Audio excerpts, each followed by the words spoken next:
The stars are right, and that means it's time for another episode of The Whisper in Darkness. I'm your host, the Man from Lang. Thank you very much for joining me today. On this episode, we are reviewing the Rogue cards in Return to the Circle Undone. There are spoilers throughout if you care about that sort of thing. If you enjoy what you hear, remember to like, comment, and subscribe. Just a quick reminder of how we rate cards here on The Whisper in Darkness. The best of the best get an Elder Sign, while the worst of the worst get an Auto Fail, and the cards in between receive a +1, 0, or Elder Thing respectively. Before we get started, I'd like to thank the patrons of this channel for their tremendous support. The Arkham Horror LCG community is amazing, and these people have gone above and beyond to bring you content like these card reviews. If you'd like to support the channel's goals and see your name on this list, head over to patreon.com, sign up for a tier of your choice, and claim your rewards. That would be awesome. Without further ado, let's get started. The first Rogue card in the pack is Knight of Swords, Charge Ever Onward. It is a 3-cost asset that costs 3 experience points. Tarot card trait. As a response, when you would succeed at a skill test, you get +1 skill value for this test. You may discard Knight of Swords to get +3 instead. As a response, when the game begins, if Knight of Swords is in your opening hand, put it into play, and it takes up a tarot slot. Now this tarot card, we saw the Seeker tarot card, the World 21, boosted the big hand strategy. This one boosts the Succeed by 2 archetype, giving you a way if you succeed to, if you at least succeed by 1, then you can use this to succeed by 2 instead. I think it's important to note here that the response on this does not exhaust the Knight of Swords, so you get this on every single skill test, which is pretty nice. I don't know how often I would be using that discard option, but there are a few Rogue cards that require you to succeed by 3, such as the 41 Derringer 2, Cheap Shot 2, Opportunist 0, and Slip Away 2. And of course, this is non-unique as well.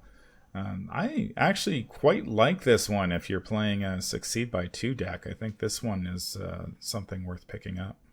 Yeah, I agree, actually. I was actually thinking about the thought of having 2 of them in play so that when you at least succeed, you can use both of them, and then you guarantee yourself that +2 boost.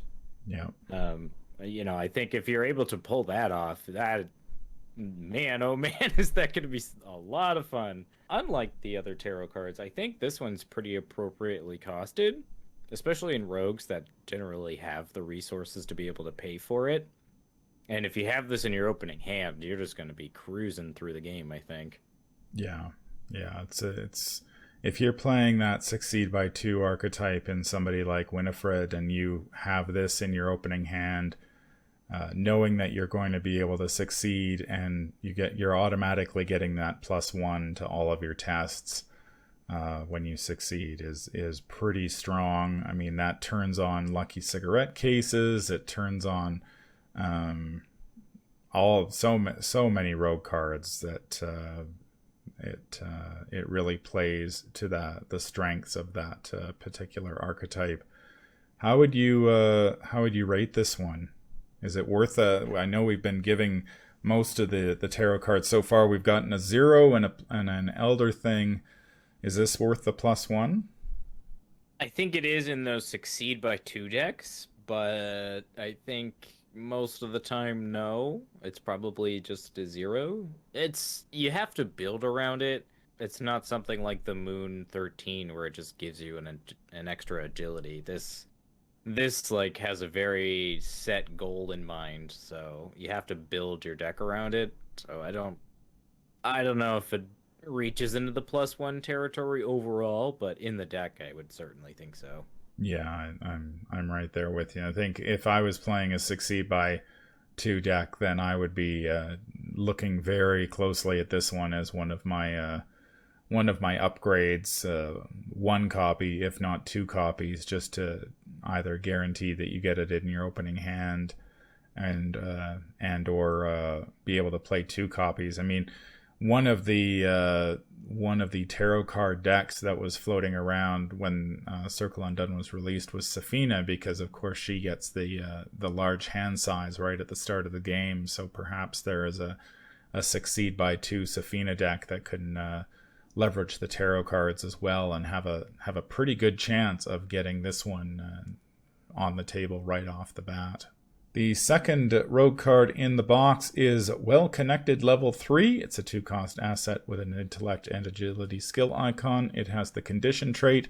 Limit 1 per investigator. As a free triggered ability, exhaust Well Connected. You get +1 skill value for this skill test for every 4 resources you have. And as a free triggered ability, you may spend 2 resources. Ready Well Connected. Limit once per round. Well Connected sees play in quite a variety of rogue decks, actually. I saw it in Preston and Jenny and Finn. There were a few Tony decks that were playing it as well.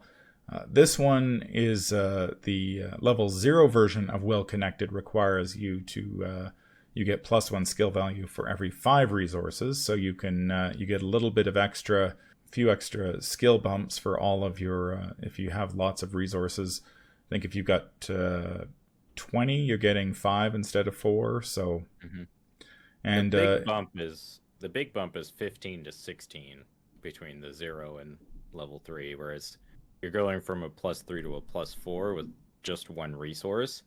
Yeah. So yeah. that's huge. Yeah, that's pretty nice. And then of course you can spend resources to ready Well Connected, which you could not do on the level 0 version. What do you think about this one, Nate? This one seems pretty good to me.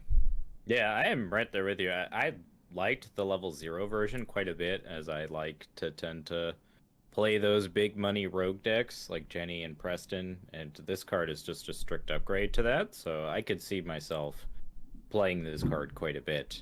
I mean, it's limit 1 per investigator, which is something to keep in mind, as I have accidentally played 2 of them and forgotten about that condition, but this card is great, and if you're able to get it in play early, you're going to be succeeding a lot of skill tests.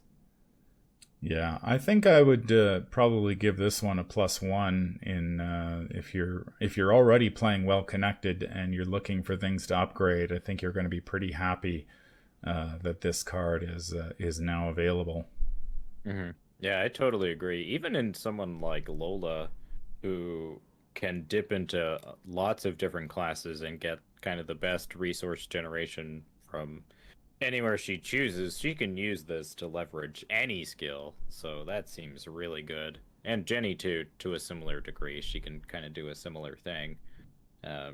Yeah, I mean, just really solid card. I think I'm right there with you. I'd give it a +1 just due to my own biases, but it's a good card overall. Yeah.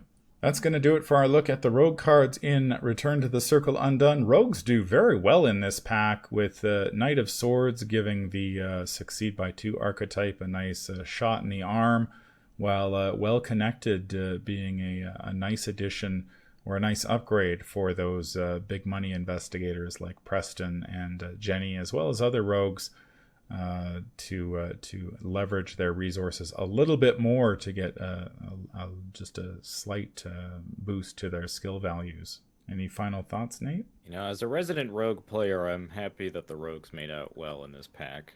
I was excited to see that Well Connected got an upgrade, because that was one of my personal favorite cards from the original cycle, so it was nice to see that get an upgrade. And I'm interested to see the types of builds that will emerge with the new tarot card, because I think that one's pretty good. That's going to do it for this episode. If you enjoyed what you hear, remember to like, comment, and subscribe. If you need to contact me, I can be reached at manfromlang@gmail.com. I'm also on Twitter at manfromlang.